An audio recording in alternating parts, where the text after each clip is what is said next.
What is going on, world? I was just sitting out here getting my 20 minutes of reading in while soaking up some of that free vitamin D.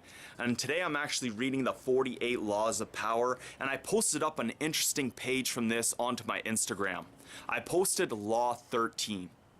When asking for help, appeal to people's self-interests, never to their mercy or gratitude.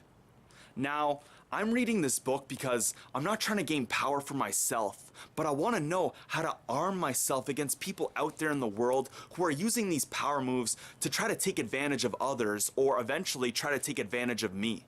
Now, when reading a book like this, you begin to see how everyday social interactions or everyday interactions that you have with human beings out there in the world, how they are very parallel and very linear with a lot of these 48 laws of power. So today I want to discuss an interaction that I had with a follower out there who is actually lives here in London, Ontario. So this occurred a couple months back there, but I frequent the Joe Rogan message board or the Rogan board, and I posted up several of my videos, and one person actually messaged me and said, "Hey man, I recognize the gym you're in, like I go to that gym. You're from London, right? Blah, blah, blah, blah, blah." So we started chit-chatting, we went back and forth. He said how he wanted to say hi to me when we saw each other at the gym. Now, before we continue on, I'm still working on this. I'm still experimenting around with how I deal with people out there in the world who are following along my journey. I'm just a human being out there, you know, I'm just documenting my life. I'm trying to show how my life factors are affecting me and my body. So I'm still learning, I'm still trying to figure out how to handle interactions out there in the world. Now for myself, when I'm here at home right now, like I have dedicated time to communicating with you guys. I have dedicated time, I have about an hour to an hour and a half where I sit down, I answer emails, I answer YouTube comments, I answer Facebook messages, Twitter, what else do I got there? Instagram, Snapchat. So I have dedicated time where I'm communicating with you guys. But when I'm out there in the world, my time is dedicated and calculated. I still work about 35 hours a week. On top of that, I have this YouTube channel, I have a relationship, I have family. All these things are factors that are going on in my life. So when I am out there in the world, for myself, I don't usually go out to have fun. I have fun and I enjoy myself at home. When I'm out there in the world, my time, as I said, is very dedicated and calculated. For instance, if I have an hour and a half to get to the gym, do my workout, get some food in, and then get home because I need to edit for an hour before I gotta go off to work, then if I spend 20 to 30 minutes chit-chatting with someone, then I'm basically losing out on my own personal knowledge and my own personal skill building. And at the age of 26, I'm still developing these skills. I'm still developing all this knowledge. So after we met each other at the gym there and had a little quick chit chat, he messaged me back on the message board and he said like, "Hey, so this is all the stuff I want to do. I want to do this. I want to do that. I want to, you know, I can do this for you or that for you." And, you know, he didn't appeal to my self-interest at all. If you watch my videos, I basically, as I said there, I document my life for you guys. After watching 3 or 4 of my videos, you can find out what my self-interest is in this world, what I'm passionate about, and what I'm trying to work to build up in this world. And he just didn't appeal to that in any way. He just told me all these things that he wanted to do, how this partnership would benefit him, how he could get ahead through this collaboration that we would have together. So the whole time I'm kind of thinking like, why would I care?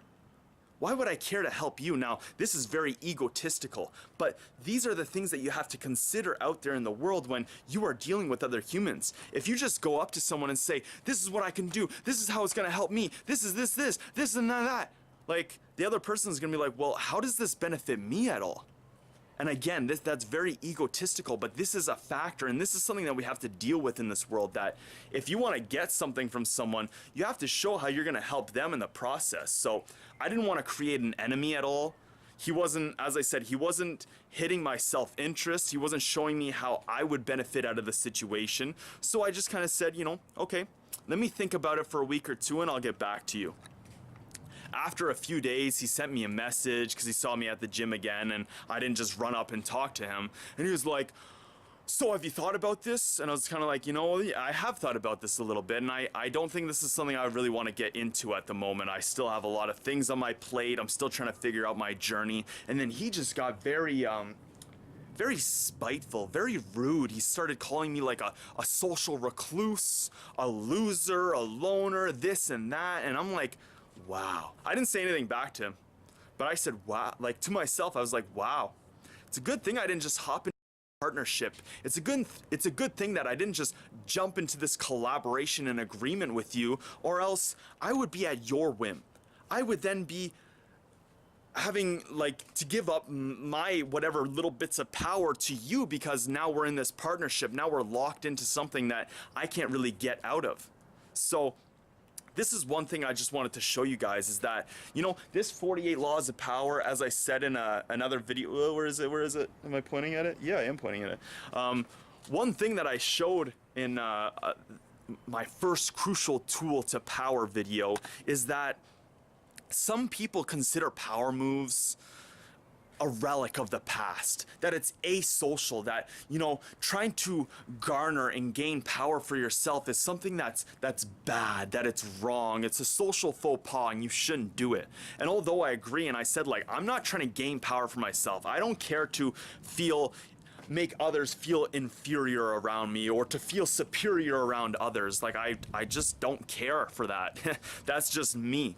But I think it's very important to read books like this, because you will see for yourself how everyday social interactions, how people are trying to do these power moves on you, whether they even realize it or not. This could be something that was instilled to them from their family or from how they're used to dealing with other people out there in the world. So if you guys are interested in learning some of these laws of power, like I said, I think it's very important. It's like building up a shield of armor around you. It's better to be protected than just to keep yourself vulnerable and open for others to take advantage of you. Then I really suggest picking up the 48 Laws of Power by Robert Greene.